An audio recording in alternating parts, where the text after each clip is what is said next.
โอ๊กขึ้นมาหน่อย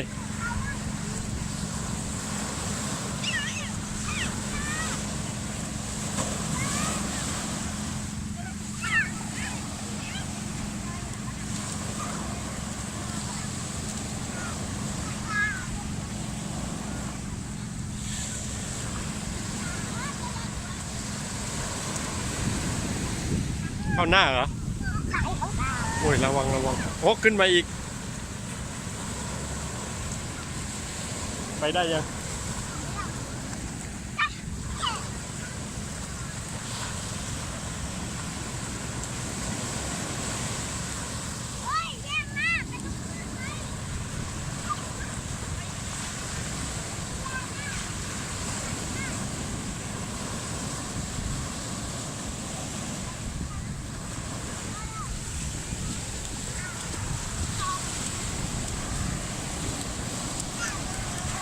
นี่เอาแค่นี้พอโอ๊กเอาแค่นี้พอ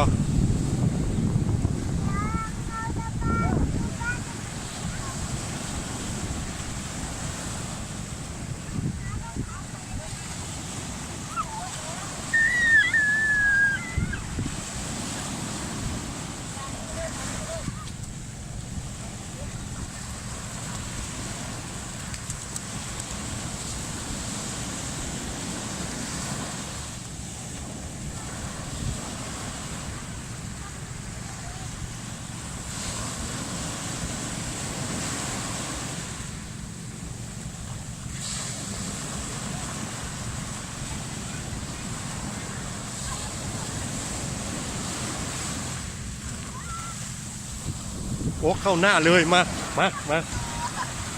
โอมน้ำเริ่มแรงแล้วมาโอมน่าจะกลับได้แล้วน้ำเริ่มแรงแล้ว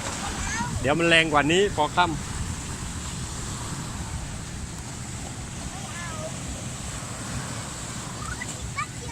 โอ๊กเข้าหน้าแล้วใช่ไหมอยู่ตรงนั้นแหละโอ๊กนั่งเลยโอ๊กนั่งเลยเอารองเท้าให้เขาวางไว้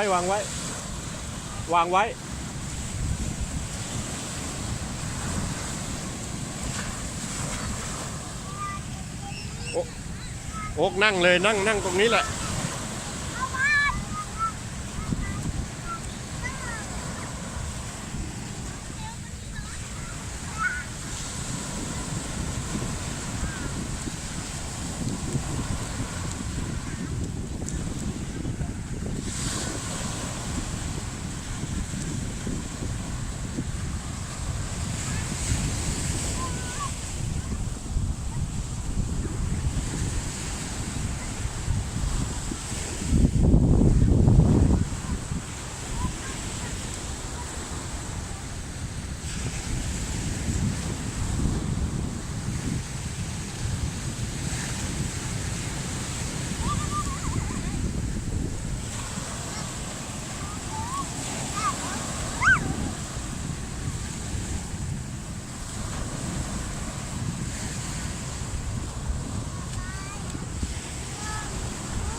โอ๊กวิ่งมา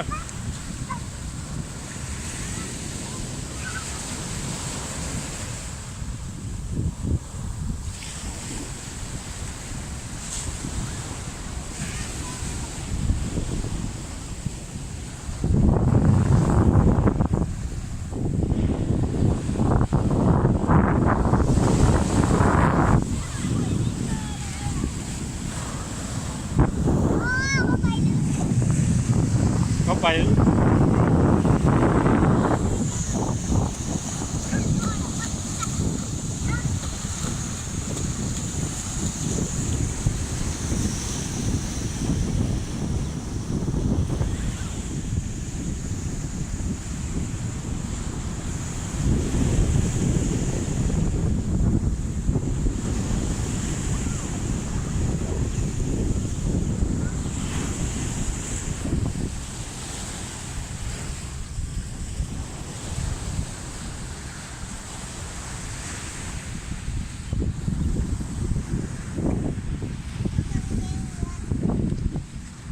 อะไรนะ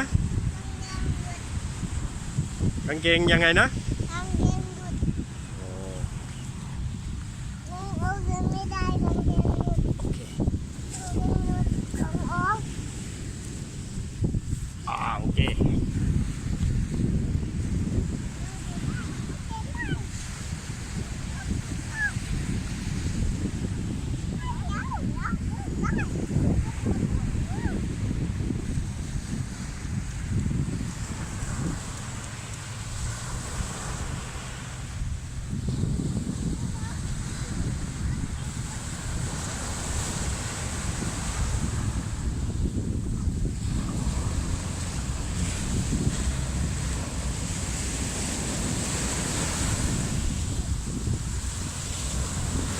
โอม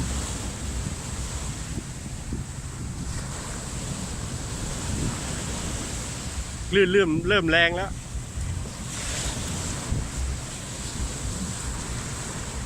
ให้เวลาแป๊บเดียวอีกแป๊บหนึ่ง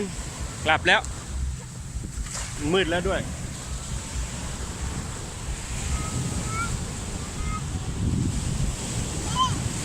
ดูไทยกินดูไรกินก็จะพัดกระเป๋า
โอ๊ะขึ้นมา